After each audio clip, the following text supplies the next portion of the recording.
Makanya saran saya Pak, kalau memang Galuh ini membantu orang, mengobati orang atau segala macam, alangkah baiknya dikasih waktu untuk belajar dan istirahat Pak.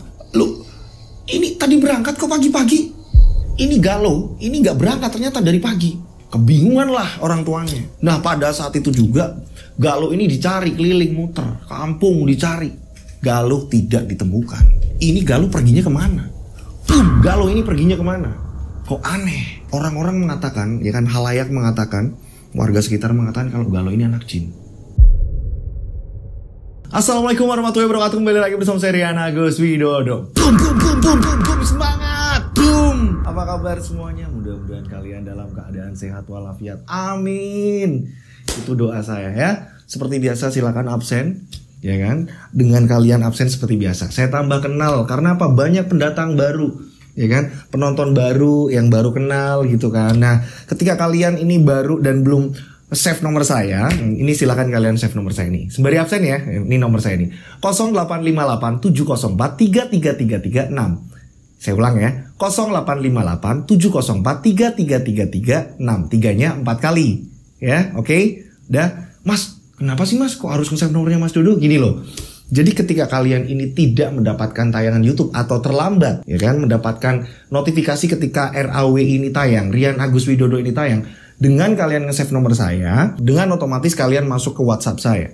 Nanti saya akan membagikan tayangan-tayangan terbarunya gitu. Jadi tayang langsung, kalian langsung dapat notifikasi langsung dari handphone saya.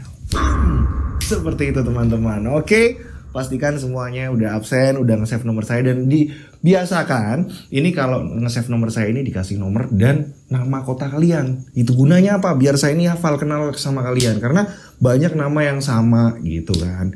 Banyak kota yang sama, makanya dikasih nama dan nama kota biar saya ini nggak keliru untuk menyapa atau apa segala macam gitu. Biar saya hafal juga. Dan saya mau ucapkan terima kasih buat teman-teman yang udah ngirim cerita dan ceritanya udah dibacakan. Saya mau ucapkan terima kasih gitu. Nah, untuk cerita kali ini adalah lanjutan dari Ratih. Dan kali ini part keempatnya. Dimana di part ketiga ya kan, ini endingnya mengatakan kalau Galuh hilang. Galuh dari anak dari Ratih ya kan, almarhumah Ratih ya kan. Galuh ini hilang. Dan entah kemana perginya. Karena hilangnya pada waktu itu ini sepulang sekolah ya Mas Lutfi. Iya. Pada saat itu Galuh ini hilangnya dari sepulang sekolah dan tidak diketemukan. Seperti apa kisahnya? Akankah Galuh ini ditemukan? Kalian sudah penasaran semuanya? Tak perlu lama-lama lagi. Kita langsung saja menuju ke ceritanya. Mereka ada di antara kita. Mereka ada di antara kita. Kita ada di antara mereka. Mereka ada di antara kita. Boom, boom, boom, boom. Di part 3 ya kan, di yang terakhir, di bagian ending terakhir itu menceritakan kalau Galuh ini hilang. Dan hilangnya ini pada waktu Galuh ini sepulang sekolah. Jadi gak ada yang tahu kemana Galuh ini hilang. Dan di hari itu sendiri, setelah ditelusuri, Galuh ini tidak berangkat sekolah. Terus kemana perginya ini Galuh? Nah, berjalannya waktu, semua orang, warga sekitar ya kan, yang dekat-dekat dari rumahnya Galuh, ya, ini mencari Galuh semua. Karena apa? Banyak orang yang mau berobat. Banyak orang yang penting membutuhkan Galuh. Kakek neneknya Galuh bingung sendiri ini kemana. Bingung juga. Cucuku kemana? Di sisi lain, tamu-tamu dari luar kota ini terus berdatangan. Pak, assalamualaikum Pak. Mas, Galuh di mana ya Mas? Mbak, Galuh di mana ya? Kak, Galuh di... Pada nanya seperti itu. Kakek neneknya Pak Karim dan istrinya ini hanya duduk di ruang tamu dan kebingungan menghadapi banyak orang yang berdatangan. Begitu juga tetangganya di situ juga ikut membantu menenangkan orang-orang yang berdatangan. Galuh hilang Pak, ini belum ditemukan. Hah? Lah ini gimana? Ini istri saya ini punya penyakit kayak gini. Ini harusnya kontrol yang kedua ini gimana?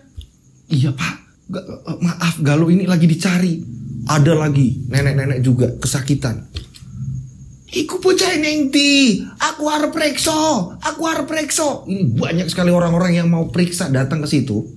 Ini mau minta kesembuhan, minta ditolong Galuh. Kebingungan warga sekitar. Kakek neneknya itu di ruang tamu ini udah lemes. Apalagi ya kan, mereka kesehatannya ini kan semakin hari semakin memburuk. Mereka ini sering sakit-sakitan. Apalagi kehilangan 2 orang yang dicintai. Yang pertama Ratih, anak kandung mereka. Dan yang kedua anaknya Ratih, cucu dari mereka, yaitu Galuh. Sedih mereka ini. Dan buat teman-teman yang belum tahu ceritanya seperti apa, alangkah baiknya kalian nonton di part 1-nya dulu. Di part 1, part 2, part 3. Nah, ini part 4-nya. Jadi kalau nontonnya di part 4, kalian akan kebingungan. Alangkah baiknya nonton di part 1 dulu. Diurutin baru ketemu part 4. Oke, kita lanjut ceritanya. Di kisah ini ya kan, sebenarnya dengan adanya Galuh dulunya ini sering membantu orang. Dengan orang itu memberi imbalan walaupun Galuh ini tidak minta. Dari keluarga pun tidak meminta. Ini dengan orang ikhlas memberi uang, memberi imbalan, entah itu dalam bentuk beras lah, uang lah, apalah segala macam.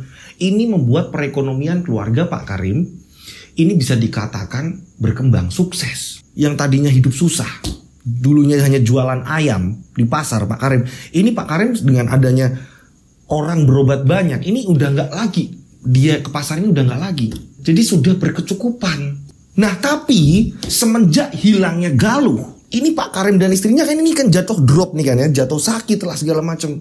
Ini membuat akhirnya ya kan nggak ada pemasukan lagi, membuat mereka ini tidak lagi ada uang masuk. Pak Karim dan istrinya kondisinya ini melemah. Nah ada warga yang peduli ya kan, di situ ada Anis juga ya kan. Anis ini temannya Ratih dulu ya kan. Anis juga sudah seumuran ibu-ibu juga gitu kan ya. Anis juga sering di situ gitu kan ya. Anis ini minta tolong keluarga yang lain untuk mengantarkan mereka ini berobat ke rumah sakit. Dua-duanya ini sakit loh. Dan setelah diperiksa ya kan, ini tak ada kemajuan untuk sembuh. Keesokan hari masih utuh. Dan satu persatu barang-barang mereka ini terjual. Ibunya bilang ke Anis, ibunya Ratih bilang ke Anis, "Duh Anis, tolong didolno TV kanggo berobat Pak E.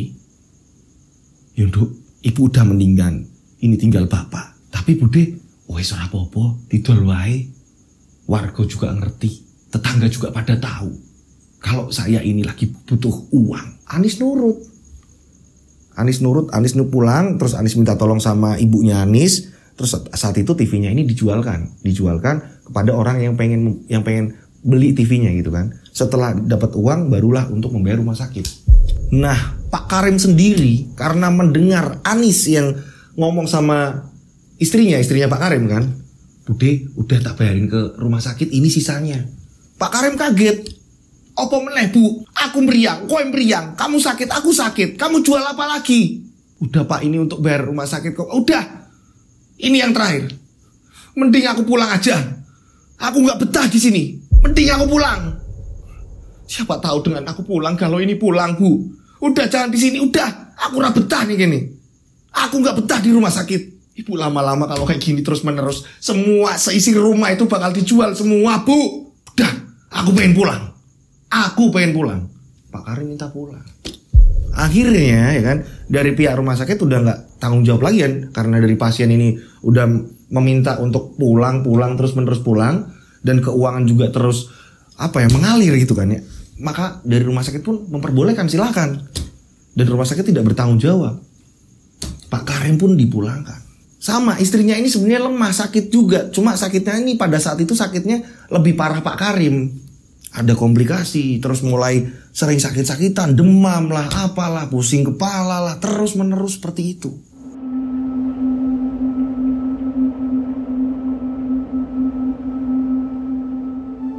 Nah, berapa hari setelah Pak Karim ini pulang, ini keesokan harinya, ini warganya Pak Karim, ya kan, tetangga-tetangganya Pak Karim ini geger. Banyak kabar yang menyerukan. Ini ada orang ngomong, Ratih gentayangan, Ratih gentayangan. Ada yang ngomong, banyak sekali yang seperti itu ngomong, Ratih gentayangan, pada ngomong seperti itu.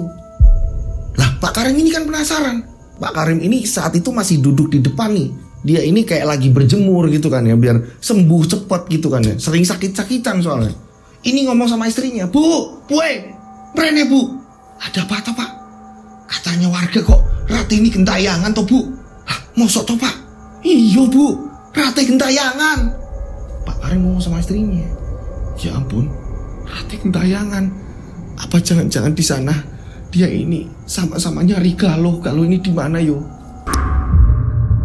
Di sisi lain, jadi ada seorang, kita sebut saja namanya Pak Yono, ya kan?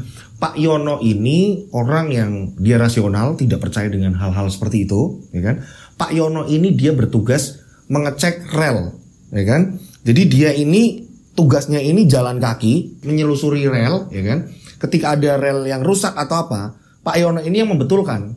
Dia jalan kaki di rel. Pak Yono ini dia nggak percaya dengan hal-hal mistis segala macam. Dia nggak percaya, sama sekali nggak percaya. Nah, pada saat itu Pak Yono ini bertugas. Pak Yono ini bertugas malam-malam dia menyusuri rel kereta api.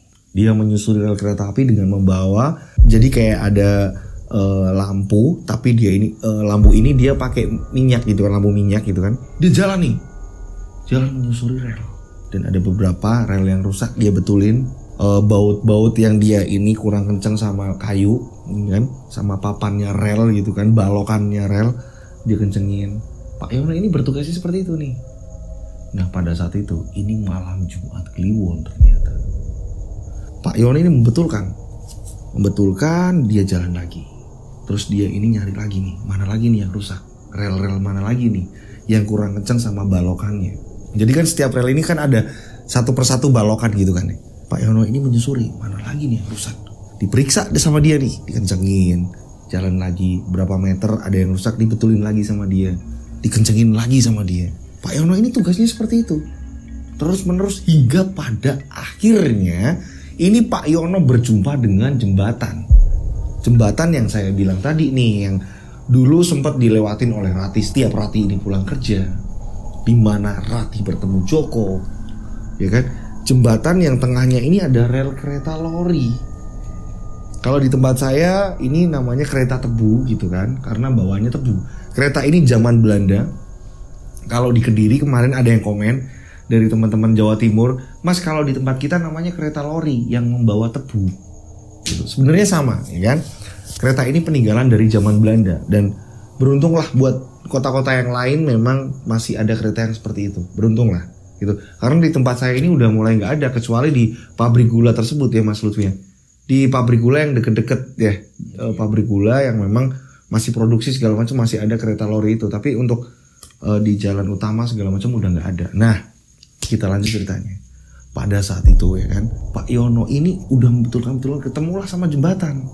Ya kan, ketemu sama jembatan, ada beberapa memang yang kurang kenceng, dikencengin lah. Pak Yono ini tangan yang satu ini membawa Petromax tadi, ya kan, yang lampu dari api gitu kan ya, dari minyak gitu.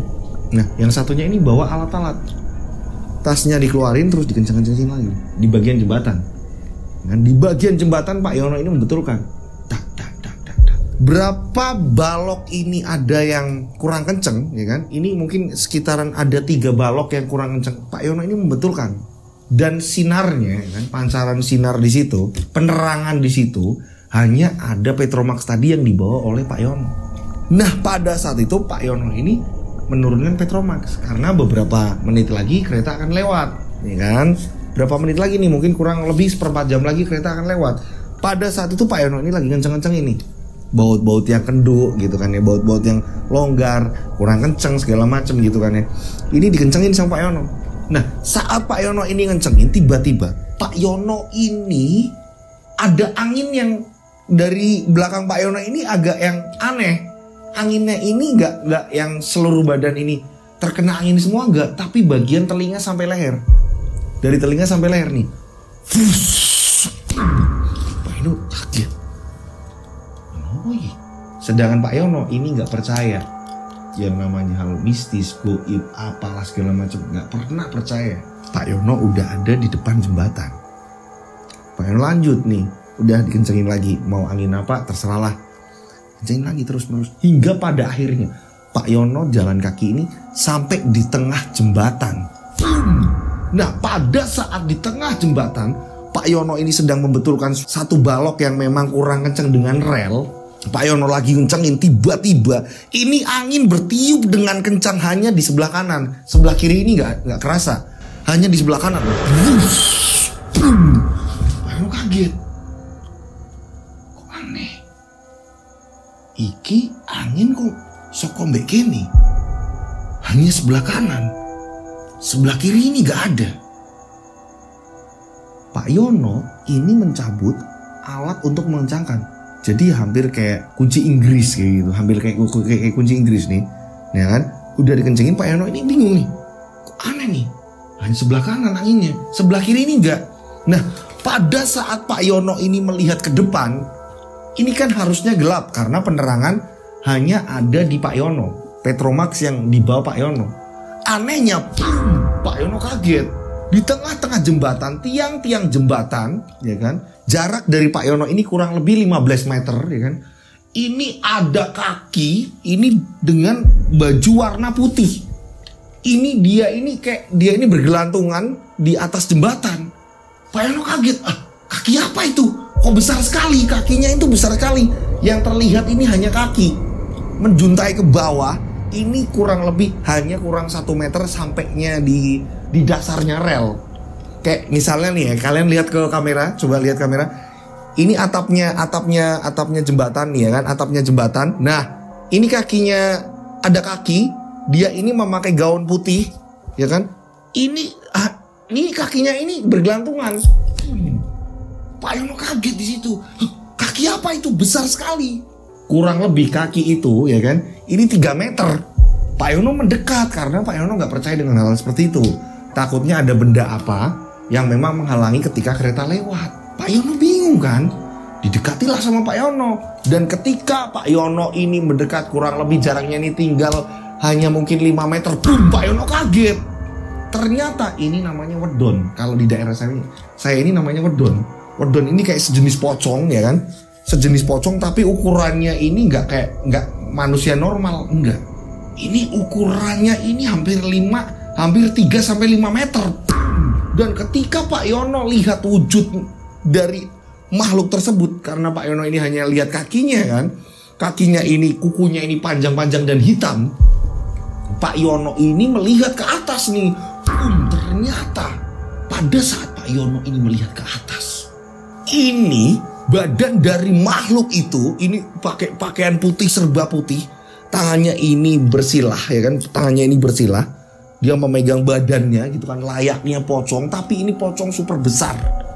Kalau di tempat saya namanya wedon, nggak tahu kalau di tempat kalian. Pada saat itu pocong tersebut ini mukanya ini hancur, tapi Pak Yono inget itu muka siapa? Itu jelas-jelas itu mukanya Ratih. Dan Pak Yono pada saat itu juga langsung mengatakan, Ratih, kowe Ratih toh, kowe Ratih toh. Pak Yono ketakutan, kowe Ratih toh, Ratih, kowe Ratih toh. Pak Yono kebingungan pada saat itu. Dan spontan lampu, ya kan, Petromax yang Pak Yono bawa ini mati. Gelap semuanya. Ini kalau Pak Yono lari, berarti paling nggak ini nabrak kakinya. Karena kakinya udah tinggal beberapa meter lagi nyampe dasarnya jembatan. Pak Yono ketakutan pada saat itu. Udah takut banget pada saat itu. Ini kenapa lampu juga ikut mati? Nah, pada saat itu Pak Yono ini saking takutnya, kalau dia hanya diam di situ, kereta lewat, Pak Yono bakal ketabrak, ya kan? Ketika Pak Yono ini terus melintas, Pak Yono ini bakalan kena kaki dari makhluk itu. Pak Yono nekat. Saat itu juga Pak Yono nekat. Inilah dimana Pak Yono ini langsung, aku percaya ada makhluk di antara kita. Pak Yono langsung, ya kan, ini spontan karena memang kereta ini berapa menit lagi lewat. Ternyata benar. Di belakang Pak Yono, yang Pak Yono ini sedang ketakutan, kereta mulai kedengeran. Cek.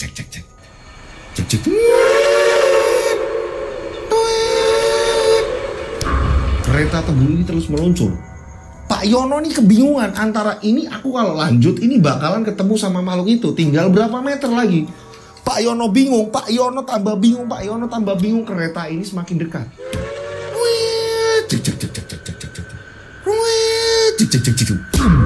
Pak Yono akhirnya memutuskan untuk lompat. Dan ketika lompat, berarti Pak Yono ini langsung ketemu sungai. Pak Yono ketemu sungai. Pak Yono langsung lompat ke sungai. Tidak pikir panjang, udah nggak ada pilihan lagi. Ketika Pak Yono ini, misalnya nih dia ini hanya merapat ke samping atau ke kanan atau ke kiri, tetap aja bakalan keserempet. Pak Yono memutuskan untuk mencebur ke sungai. Nah pada saat itu Pak Yono ini berenang dan ke pinggiran sungai. Pada saat itu Pak Yono ini ketakutan. Berenang ke sungai, Pak Yono ini panik kan. Ternyata benar. Dan pada saat kereta lewat, ya kan, ini makhluk tadi yang dia bergelantungan di jembatan ini udah gak ada lagi. Kereta lewat dengan biasa aja udah. Pak Yono ini menyaksikan kereta lewat dari bawah jembatan, ya kan. Dia ini udah naik ke pinggiran gitu kan. Pak Yono ini renang sampai nih. Untungnya Pak Yono bisa renang. Dia renang ya kan, setelah sampai di pinggiran gitu kan. Dia ini ngeliat kereta ini jalan aman-aman aja.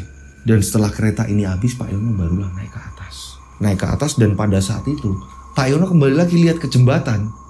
Dan pada saat lihat ke jembatan, makhluk tersebut ini tidak ada, udah gak ada lagi. Makhluk tersebut udah gak ada lagi. Pak Yono ketakutan kan. Terus tadi aku ngeliat apa? Dan gak lama kemudian tiba-tiba pundaknya Pak Yono ini ditepuk. Ini siapa yang di samping aku? Ini siapa di samping aku? Ketika Pak Yono ini nengok, ini bener-bener dengan jelas mukanya Rati. Pak Yono kaget, pingsan Pak Yono di situ. Pingsan Pak Yono. Kurang lebih subuh, orang-orang ini pada mau menuju ke musola, ke masjid gitu kan ya. Menemukan Pak Yono yang pingsan. Dibawalah Pak Yono ke rumahnya Pak Yono. Jadi ada yang mengenal kan. Ini Pak Yono, ini namanya ini. Pak Yono dibawa ke rumah. Dan keesokan hari ya kan, udah mulai geger. Pak Yono yang bener-bener gak percaya dengan hal seperti itu, Pak Yono ini bercerita, semalam saya seperti ini, saya diliatin hantunya Rati bergelantungan di jembatan. Pak Yono bercerita, mosok toh Pak? Ngono toh Pak? Loh, ngono toh Pak Yono? Iya, bener kayak gitu ada. Nah, banyak orang yang bertanya seperti itu. Dan pada saat itu juga Pak Yono bilang, ternyata ada Bu. Ternyata ada Bu. Aku melihat semua itu Bu. Jelas-jelas itu ratih Bu. Bentuknya ratih besar sekali Bu. Pak Yono cerita sama istrinya. Padahal Pak Yono ini orang yang paling percaya. Gak percaya sama hal seperti itu. Paling gak percaya dengan hal seperti itu. Dengan adanya Pak Yono dihantuin hantunya Ratih, kampung di situ geger. Kalau Ratih sekarang gentayangan. Ratih gentayangan. Nah, di sisi lain kita kembali lagi ya kan. Kabar tersebut yang kabar tadi Pak Yono ini sampai di telinganya keluarganya Pak Karim ya kan, dan istrinya. Nah, pada saat itu kan Pak Karim lagi sakit. Pak Karim ini sedang rebahan. Pada saat itu menjelang maghrib, Pak Karim ini denger kan kabar-kabar segala macam ini udah dari siang. Diceritain dari istrinya. Terus dari Anis datang juga. Anis sering nengok ke situ ya kan, karena Anis gak jauh rumahnya. Nah, Pak Karim ini sedang rebahan. Pada saat itu istrinya ini bilang, Pak, ini nasinya Ibu mau sholat dulu, Bapak makan, habis ini minum obat. Iya Bu. Pada saat maghrib itu ya kan, istrinya ini udah nyediain makanan. Istrinya ini ya kan udah sholat. Terus dia ini masuk ke dalam kamar. Ini lihat Pak Karim kondisinya udah membaik. Istrinya ini lipat baju di ruang tengah. Di ruang tengah nih. Nah tiba-tiba Pak Karim dikagetkan. Ini di pojokan kamar. Ini muncul tiba-tiba Ratih dan Galuh. Bapak, Mbak, Ratih, Galuh. Ini bentukannya. Ratih ini menggunakan pakaian yang serba putih. Galuh pun sama. Tapi mukanya ini udah hancur. Dan rambutnya ini acak-acakan. Ibu, Bu. Ibunya yang sedang di ruang tengah ini kaget. Ada apa ini? Ibunya langsung masuk kamar. Bu, itu Bu. Ini istrinya Pak Karim ini kebingungan. Di kamar ini nggak ada apa-apa. Bu. Pada saat itu juga Pak Karim langsung kejang.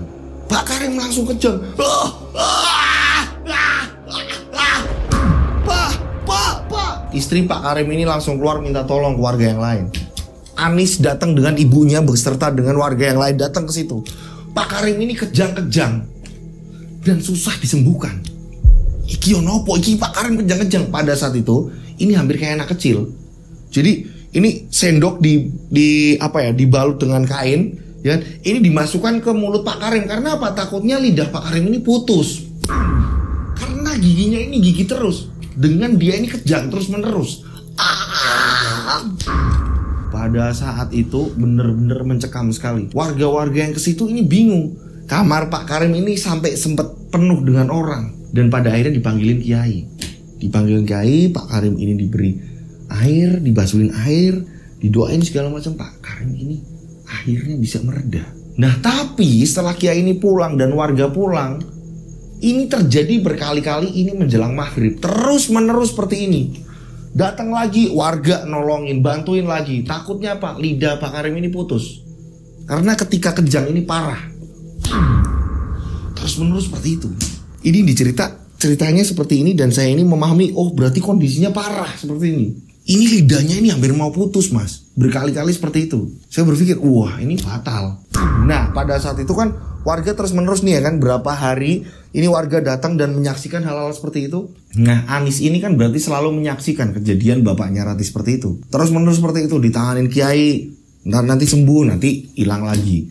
Sembuh lagi, nanti kumat lagi. Sembuh lagi, kambuh lagi. Sembuh lagi, kambuh lagi. Terus menerus seperti itu. Nah di sisi lain, Anis yang selalu menyaksikan seperti itu ya, di sisi lain ya, berapa hari kemudian ya kan, Anis ini ya kan, ini tidur posisinya ini kurang lebih jam 12 malam pada saat itu ya kan. Anis tidur, Anis pada saat itu memang kamarnya sebelahan sama ibunya, Anis tidur sendiri.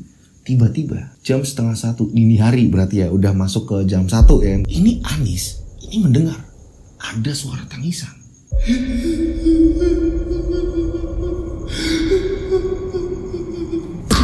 Anis kaget, Anis pun terbangun. Sopo sing nangis? Bu. Anis bingung. Siapa yang nangis? Suaranya perempuan. Anis bangun dari tempat tidurnya. Bangun, dia udah menginjakan kaki di lantai kan. Dia udah menginjakan kaki di lantai. Anis bingung. Suara siapa ini yang nangis?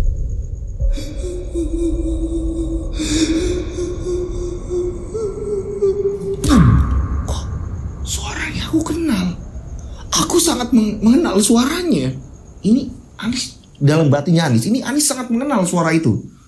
Kok suara ini aku pernah dengar? Ini suara tangisan siapa?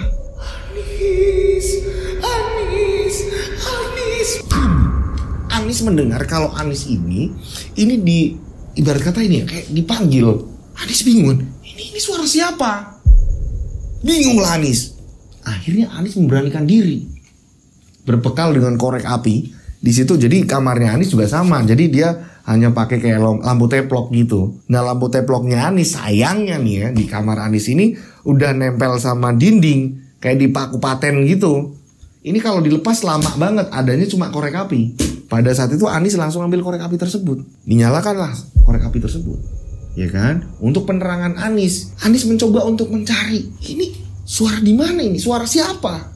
Aku kenal tapi ini siapa, di mana? Anis bingung. Keluar dari kamar, Anis nyari. Anis ini perginya ke dapur duluan. Karena Anis pikir ini suaranya dari dapur nih. Anis nyari ke dapur. Ketika Anis nyari ke dapur, ini suara tambah menjauh. Ini suaranya gak ada di dapur. Saat itu namanya, kalau dapur ini namanya pawon kalau di daerah saya. Gak tahu kalau di tempat kalian. Jadi pawon itu kayak hanya ada tungku-tungku, belum ada yang namanya kompor gas, itu belum ada.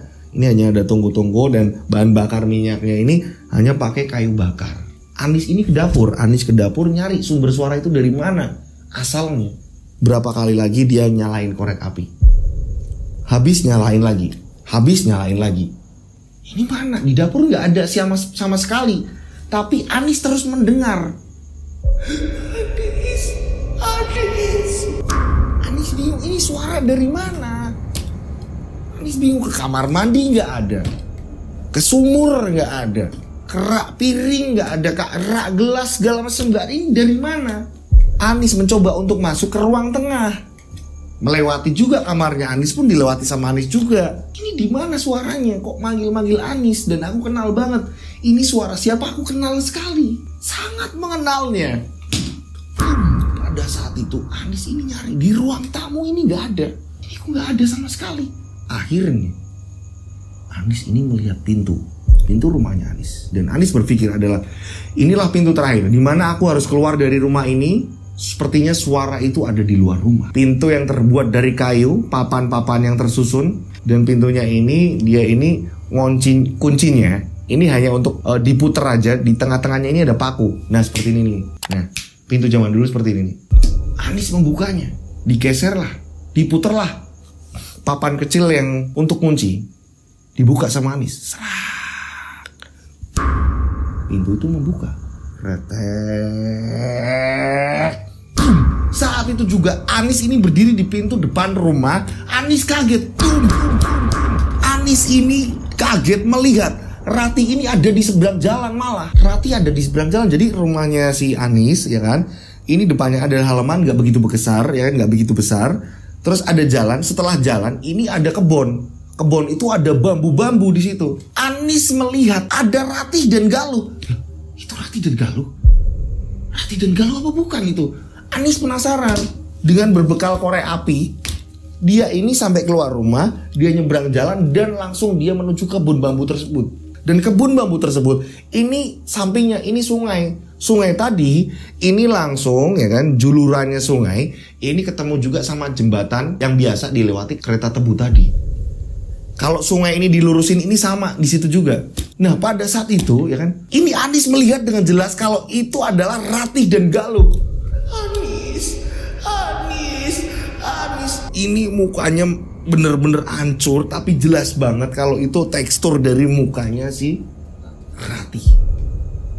Galuh pun sama, Galuh pun menangis, matanya memerah dan di sini darahnya itu bukan merah malah jatuhnya menghitam, darahnya ini menghitam, mukanya putih. Putihnya ini hampir kayak, kalian pernah gak sih lihat muka orang terus dia ini pucatnya ini karena gara-gara kayak tepung bedak gitu kan, mukanya ini putihnya seperti itu, bener-bener mengalir darah tapi bukan warna merah, justru malah menghitam di mukanya Galuh. Nah pada saat itu Anis yang udah nggak bisa ngomong apa-apa ya kan, mau ngomong Ratih, mau ngomong Galuh udah nggak bisa. Anis langsung pingsan seketika di situ. Anis langsung pingsan, tergeletak lah Anis di situ.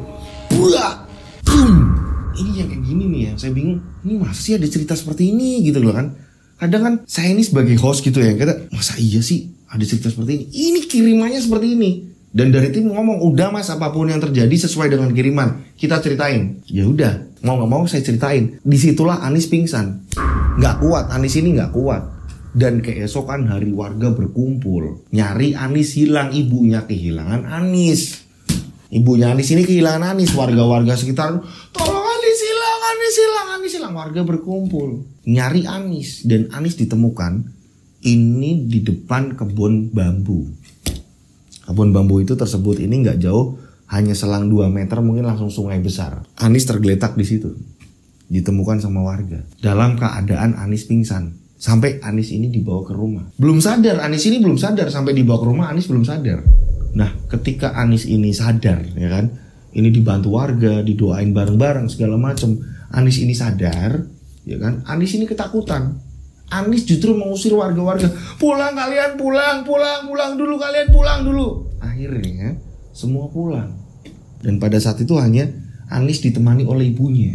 Anis pun bercerita, Bu, udah pada pulang belum Anis? Anis pengen cerita, tapi jangan ada yang kesini, tapi jangan ada yang di sini. Pulang kalian, pulang. Semua orang-orang yang nolong Anis ini justru malah disuruh pulang. Tutup pintunya Bu, tutup pintunya. Pintu ditutup. Baru Anis cerita. Anis ini menceritakan ke ibunya. Bu, kronologinya seperti ini Bu. Aku dengan jelas-jelas dilihatin Ratih dan Galuh ini di pohon bambu Bu. Di kerumunan bambu itu di depan rumah Bu, yang dekat dengan sungai Bu. Ibunya kaget. Sing bener kowe to, Duk?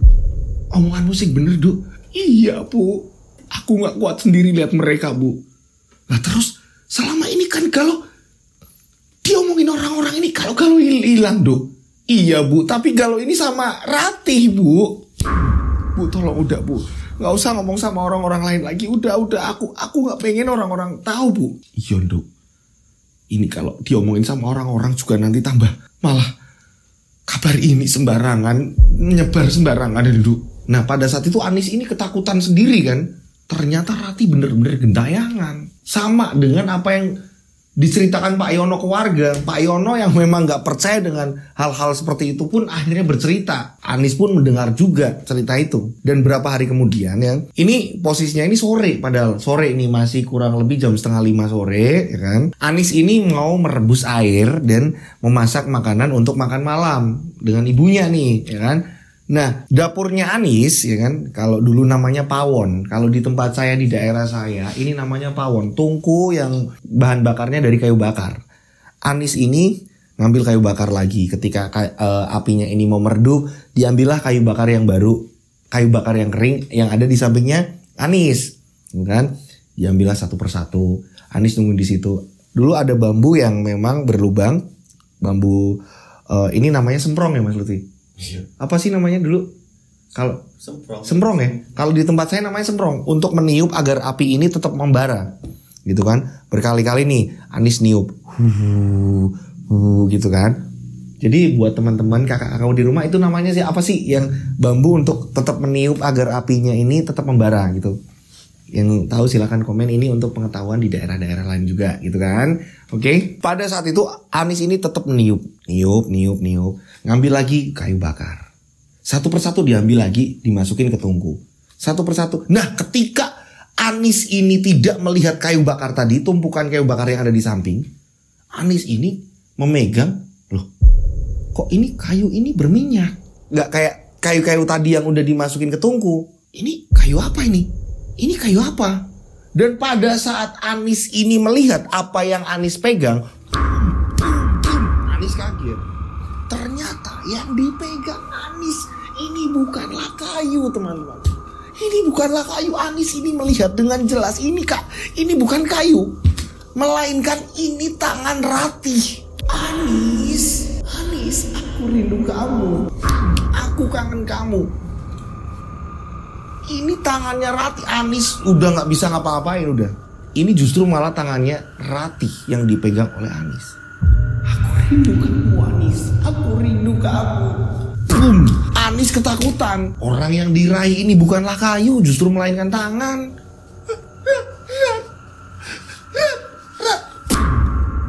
Anies ketika itu ini kembali lagi pingsan.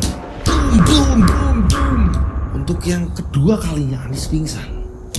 Nah, pada saat Anies pingsan ya kan, jadi sampingnya Anies ini ada kayak piring, gelas gitu ya, yang ditata di sampingnya gitu kan, deket dengan dapur tadi ya kan. Ini Anies ketika pingsan, ini tubuhnya Anies ini roboh, ini mengenai tumpukan piring tadi. Brak, prang, boom. Suara itu tadi ya kan terdengar oleh ibunya. Ibunya ini sedang lipat-lipat baju di kamar. Kaget ibunya.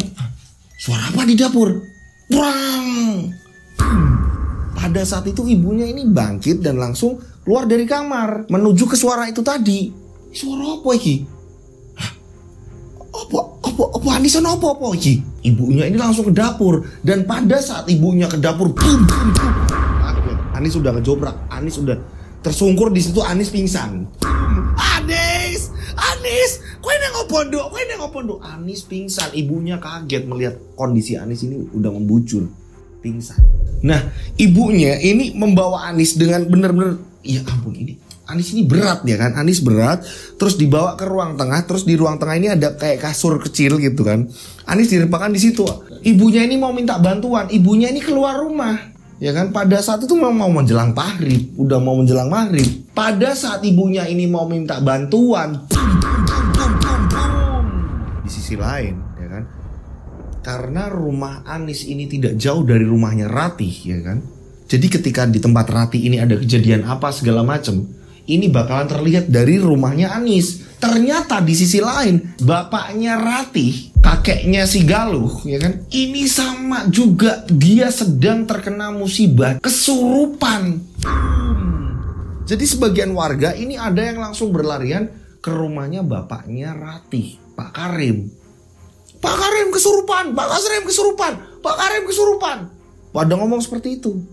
Pada ke rumahnya Pak Karim. Nah, di sini ibunya Anies kebingungan juga kan, pingin minta bantuan, mau minta bantuan ke siapa? Tolong, ini anakku juga kesurupan, anakku juga pingsan, bingung. Sebagian ini ada yang lari ke rumahnya Pak Karim, ya kan? Untungnya ada beberapa ibu, ya kan? Ada beberapa ibu, mungkin kurang lebih 2 atau 3 ibu-ibu, ya kan? Ini yang mendengar minta tolongnya dari ibunya Anis. Ini akhirnya menuju ke rumahnya Anis. Masuklah ke rumahnya Anis. Bu, Mbak, tolong. Anis, anakku kesurupan juga.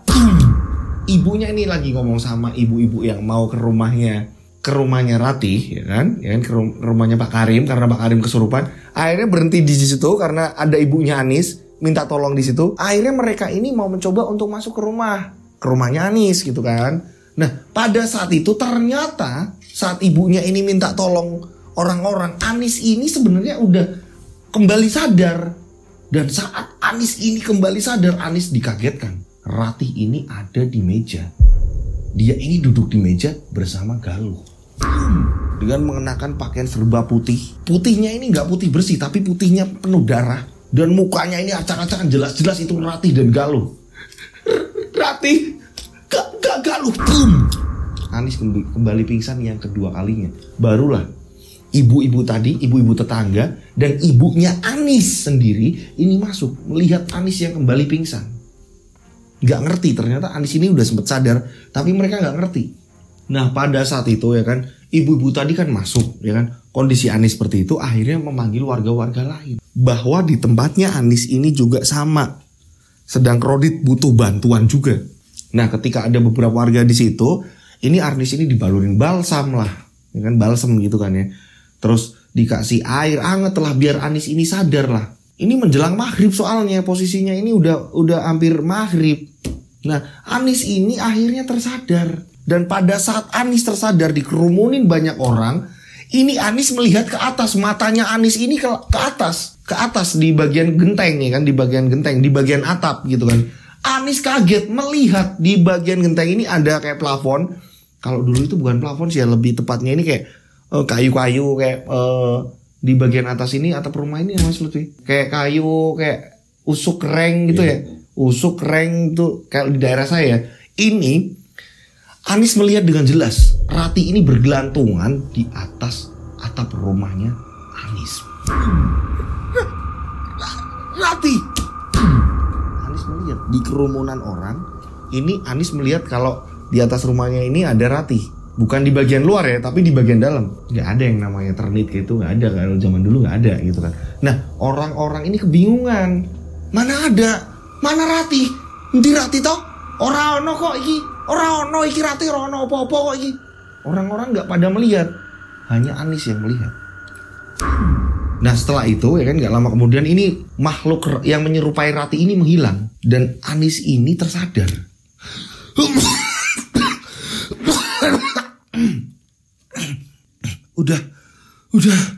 Udah semuanya pada pulang. Nah, ibunya Anis ini ngomong sama Anis, "Kowe diweruhi apa to, Nduk? Kowe diliatin apa? Kamu diliatin apa?" "Gak tahu, Bu. Aku ora ngerti, Bu. Aku ora ngerti apa sing aku weruh. Aku ora ngerti, Bu. Gak ngerti aku, gak roh aku, Bu." Anis bilang gak ngerti apa yang dia lihat. Keesokan harinya nih ya, selisih sehari kan, Anis ini sadar, barulah Anis cerita. Ratih terus gentayangan, Bu. Ratih dan Galuh gentayangan, padahal aku gak ngerti. Galuh ini hilangnya gimana? Kok masa iya Galuh ini ikut meninggal dan Galuh ini gentayangan? Kan gak mungkin, Bu. Sedangkan Galuh, anaknya Ratih, ini hanya hilang kan, Bu. Tidak meninggal kan, Bu. Tapi kenapa ada di bayangan Anis, Bu? Anis pun cerita ke ibunya. "Bu, apakah lebih baik Anis cerita ke Pak Karim, Bu, bapaknya Ratih, Bu? Meninggal gitu apa gimana, Bu, toh? Harusnya gimana, Bu?" "Jangan, Duk. Nanti kalau kamu cerita ke sana, belum tentu mereka ini bisa menerima atau apa gimana, toh. Mending ini diceritakan sama Pak RT. Diceritain dulu sama Pak RT. Apa yang terjadi di kamu, ceritain semuanya. Bu, tapi Bu, udah. Paling tidak kita ini ada orang yang tahu. Sebelum kamu cerita langsung ke keluarganya Ratih. Belum tentu keluarganya Ratih ini terima dengan apa yang kamu rasakan sekarang, apa yang menimpamu kemarin." "Iya, Bu." Akhirnya ibunya ini ngobrol sama Pak RT. "Pak, Anis seperti ini. Bisa gak Pak Bapak ke rumah saya?" Pak RT akhirnya ke rumah. Anis pun bercerita apa yang sudah terjadi di Anis. sama Pak RT. Pak RT kaget mendengar semua apa yang sudah diceritakan Anies. Pak RT kaget. Lah kok gini yo? Kenapa kampung kita jadi seperti ini yo? Pak RT kaget. Anies pun ngomong, iya itulah Pak RT. Saya ini bingung, saya pengen cerita ke Pak Karim juga tapi takut. Mereka ini kan sering sakit-sakitan. Sedangkan mereka ini dekat dengan saya. Saya sering ke sana. Saya tahu seperti apa Rati. Saya tahu sekali apa yang terjadi dengan mereka. Nah, setelah Pak RT ini mendapat gambaran ya, cerita dari si Anies, akhirnya Pak RT ada kesimpulan nih. Ya udah Bu, Ibu sama Anies tenang. Biar ini saya atasin. Udah Ibu tenang aja. Nah, Pak RT ini dia ini kayak mencari solusi. Dia ini mengajak orang pintar, mencari orang pintar, orang yang ngerti akan seperti ini, ya kan, untuk menyampaikan di mana ketika di tempat Pak Karim ini agar tidak Pak Karim kaget segala macam karena Pak Karim ini udah sering sakit-sakitan. Nah, ketika Pak RT ini nyari orang pintar, lagi proses nyari orang pintar nih kan, baru dari tempatnya Anies nih lagi nyari orang pintar, tiba-tiba ada warga yang ngomong, kalau Pak Karim kembali kambuh-kambuh terus-terusan, kambuhnya Pak Karim ini lebih parah. Ketika Pak Karim kambuh, ketika Pak Karim seperti orang kesurupan, ini telinganya ini mengucur darah yang begitu deras. Tolong Pak Karim kesurupan. Keluar darah dari telinga. Ini panik semua, tetangga-tetangga panik. Nah, sedangkan di sisi lain Pak RT ini lagi nyari pertolongan orang pintar, lagi nyari, mana nih yang pas, mana yang pas. Sedangkan warga udah genting juga. Sebagian ada yang mengatakan bawa ke rumah sakit. Sebagian ada yang ngomong, udah kita cari orang pintar. Karena apa? Pada dasarnya di rumah Pak Karim ya kan, yang kemarin ini sempat ramai segala macam, perekonomian warga-warga sekitar kan ikut maju nih. Karena apa? Galuh ini kan sempat nih yang namanya menyembuhkan orang atau apa segala macam, parkiran jadi rame segala macam, ya kan. Ini kan orang ini akhirnya ada yang pro juga sama Pak Karim, ada juga yang kontra, ada juga yang nggak suka gitu kan. Nah, orang-orang yang pro di sini ini menjagain Pak Karim nih. Ini Pak Karim seperti ini minta tolong kan. Nah, di sisi lain Pak RT ini lagi nyari orang yang ini gimana sih cara untuk menangani di tempatnya Pak Karim. Hingga pada akhirnya Pak RT ini menemukan seseorang, orang yang memang udah dicari gitu kan ya. Kita sebut saja Pak Kiai Najib. Pak Kiai Najib akhirnya diajak ke tempatnya Pak Karim pada saat itu. Logisnya ini kalau memang telinga ini ngalir darah atau segala macam, ini cuma mengalir. Ini enggak. Dia ini hanya bukan hanya ya. Dia ini hampir kayak apa sih Mas Lupi, kayak cipratan gitu apa sih? Ya kayak muncrat gitu ya. Kalian tahu sih kayak muncrat gitu ya, kayak dia ini kayak apa ya, keluar air ini keluarnya ini nggak ngalir tapi lebih ke kayak apa ya, kayak diperas terus dia ini kayak apa ya, kayak nyiprat gitu loh. Apa sih jenenge? Nih gonmu jenenge apa teman-teman? Ini kayak nyiprat, pak. Ini air keluar dari telinganya Pak Karim. Dan Pak Karim ini udah bener-bener dalam keadaan kejang. Apa sih jenenge? Aku bingung nih bahasa Indonesia ini gitu. Jadi airnya ini nggak ngalir dari telinga, ini nggak ngalir. Dia ini kayak muncrat gitu. Apa sih jenenge? Muncrit tuh. Apa tuh Mas? Muncrat. Ya kayak gitu kan. Gitu kan. Nah, pada saat itu juga ini Pak RT ini mengajak Pak Najib, dan ketika Pak Najib di situ ya kan, Pak Najib ini nyuruh orang-orang yang ada di situ ini suruh minggir. Kalian bubar dulu, tolong kalian bubar dulu ya. Ini tolong Pak RT tolong dikondisikan nih orang-orang biar minggir dulu segala macam. Nah, pada saat itu Pak Karim ini mengalami kejang yang luar biasa ternyata. Anies tahu karena apa? Anies ini paling dekat. Yang di dalam itu hanya ada ibu istrinya Pak Karim, ada Anies, ya kan? Anies ini temannya Rati, karena Anies ini pengen menceritakan juga apa yang sudah didapat oleh Pak RT kan. Adalah Pak Najib. Anies ini bercerita apa yang terjadi di Anies. Ada ibunya Anies, ada Pak Kiai Najib, Pak RT. Ya. Di situ mengatasi bapaknya Rati, ya kan? Saat itu juga bapaknya Rati ini kejang-kejang terus-menerus. Dan setelah orang dikondisikan untuk minggir semuanya, ya kan, yang ada di luar untuk agar keluar, ditutup pintunya, Pak Kiai Najib pun bilang, setelah ngatasi semua, Pak Kiai Najib ini udah mendoakan semuanya. Pak Kiai Najib ini bilang sama istrinya Pak Karim, Bu, ibu yang tahu semua ini loh. Semua ini kan ulah dari apa yang ibu perbuat. Tiba-tiba Pak Kiai Najib ngomong seperti itu. Istrinya Pak Karim, ya kan? Ini ketakutan. Istrinya Pak Karim ini kan berarti ibunya Ratih. Ibunya Ratih ketakutan. Iya Pak Yai, saya salah apa ya Pak Yai? Loh, bukannya ibu yang tahu. Ibu ini sebagai ibunya Ratih. Ibu ini sebagai nenek dari Galuh. Ibu ini tahu loh. Ibu ini tahu semuanya. Gimana saya akan mengobati? Gimana saya akan menolong jika saya tidak tahu penyakitnya dari siapa? Dan saya tahu ini dari ibu. Maka dari itu saya pengen dengar cerita apa sebenarnya dari mulut ibu. Karena semua ini bersangkutan dari ibu. Tiba-tiba Pak Najib ngomong seperti itu sama istri dari Pak Karim. Ibunya Ratih. Ibunya Ratih ketakutan. Sekalipun ini mau dipagari seperti apa Bu, ini tak akan bisa. Karena ibu sudah melakukan sebuah perjanjian. Ibu sudah melakukan sebuah perjanjian yang dilarang oleh agama. Tiba-tiba Pak Yai Najib ngomong seperti itu. Tapi Pak, kalau ibu tidak jujur, saya tidak akan bisa untuk mengatasi ini. Dan ini akan menyerang Pak Karim. Ini efeknya akan menyerang Pak Karim, Bu. Sebenarnya apa yang telah ibu lakukan? Saya tahu semuanya, Bu. Tapi saya pengen dengar dari ibu. Anis bingung di sini, ibunya Anis juga bingung di situ yang menyaksikan. Pak RT juga nggak ngerti apa-apa. Akhirnya jadi, iki ono apa sebenarnya sih? Ibunya Ratih akhirnya, daripada ini Pak Karim ini meninggal, ibunya Ratih ini udah nggak bisa ngapa-ngapain. Ibunya Ratih ini nggak ngerti apa lagi, harus apa yang dilakukan. Dua orang yang dicintai ini udah hilang. Pertama Ratih, kedua ini cucunya Galuh, anak dari Ratih. Akhirnya ibunya Ratih ini mencoba untuk bicara. Jadi kenapa seperti ini sih saya ini? Saya ini gimana sih? Ampun, saya ini. Maafin saya Pak Yai. Maafin saya Bapak. Maafin Ibu Ratih. Maafin Mbah Galuh. Tiba-tiba ngoceh seperti itu ibu. Ya, ibu yang tahu. Silakan ibu cerita. Ini bersangkutan dengan kesembuhannya Pak Karim. Ketika ibu tidak cerita, berarti cerita itu akan disambung di part 5. Ini ibunya gak mau ngaku. Dan ceritanya ini disambung di part 5. Bisa aja saya terusin, tapi capek juga. Ini ceritanya panjang banget. Ini di part 5 bakal diterusin. Pengakuan dari istri Pak Karim, ibunya Ratih, ya kan? Atau bisa dikatakan nenek dari Galuh.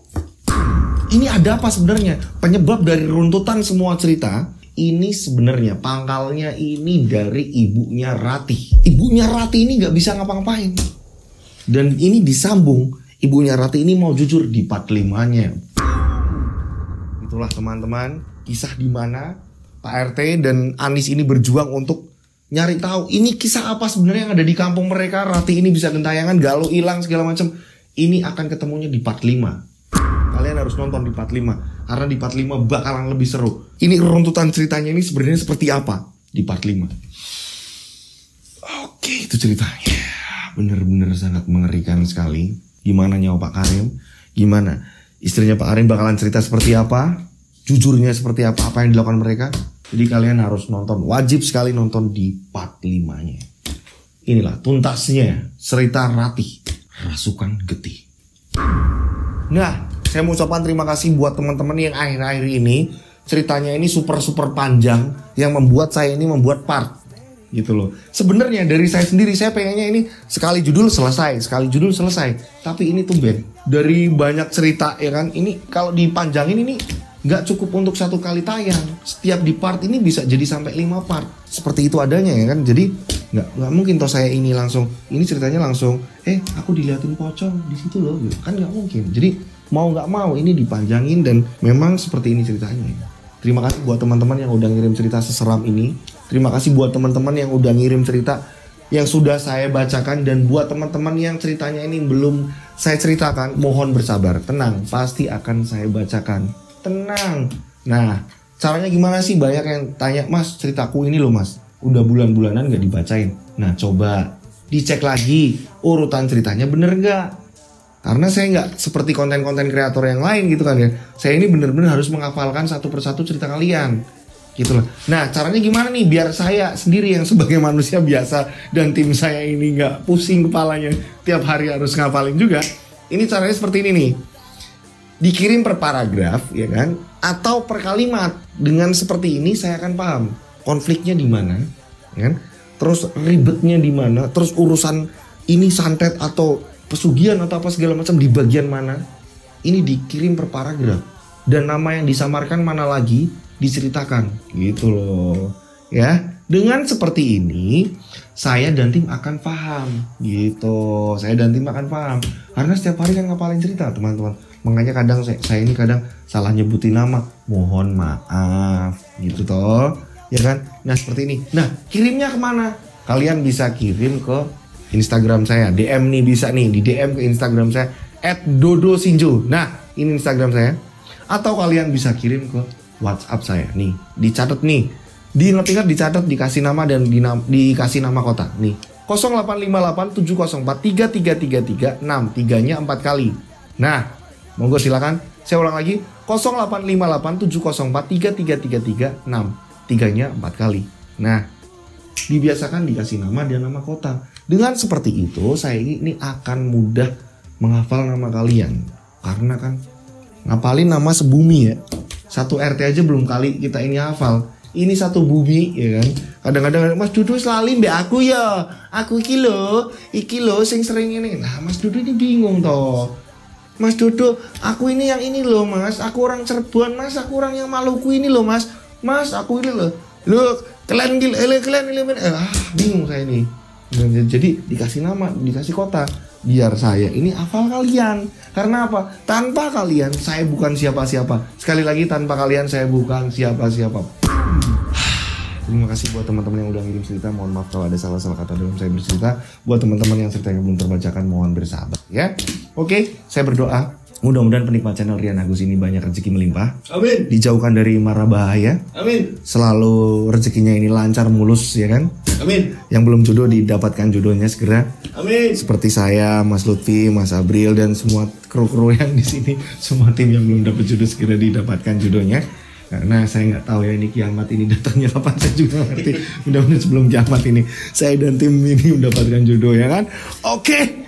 Amin. Oke, ya kan mudah-mudahan teman-teman yang di rumah penikmat channel Rian Agus Widodo yang belum dapat jodoh segera di tahun ini langsung didapatkan jodoh ya kan. Amin. Baik sesuai dengan keinginan kalian masing-masing, kriteria kalian masing monggo serang-serang. Nah, gitu ya. Tahun ini bojo. Tahun ini bojo. Amin. Oke. Dan sukses selalu, banyak rezeki melimpah selalu. Apapun yang kalian lakukan ini selagi positif ini kalian sukses. Amin ya Allah ya. Akhir kata saya Rian Agus Widodo, Mas Lutfi dan Mas Abril dan banyak kru yang bertugas malam ini mengucapkan wassalamualaikum warahmatullahi wabarakatuh. Nantikan di part 5-nya Ratih Rasukan Getih. Wassalamualaikum warahmatullahi wabarakatuh. Mereka ada di antara kita. Subscribe channel Rian Agus Widodo, kisah misteri. Nyalakan lonceng, notif, tinggalkan komen, share. Mereka ada di antara kita. Mereka ada di antara kita. Kita ada di antara mereka. Mereka ada di antara kita. Mereka ada di antara kita. Mereka ada di antara kita. Kita ada di antara mereka. Mereka ada di antara kita.